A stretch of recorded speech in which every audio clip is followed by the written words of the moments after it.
What's up, guys? We have a dash cam installation here in this Honda CRV.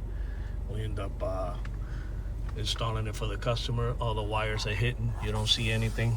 Okay, it's hard wire, so there's nothing gonna be hanging down, hooked up to the cigarette lighter or anything like that.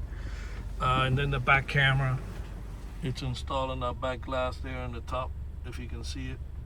Okay.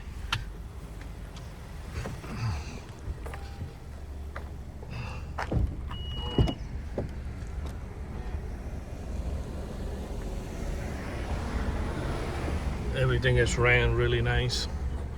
Comes through here. Okay. Everything, we run it. You don't see any wires anywhere. We go through the rubber boot, so we don't have a cable, coming like this. Kind of like what you see here.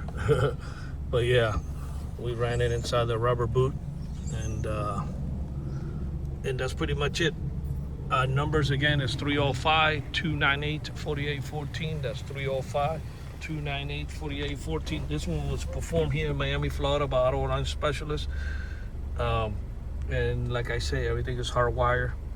You don't see any wires anywhere. That's the way I like it. I like installations that look like it came with the car. And we thank you for watching this video.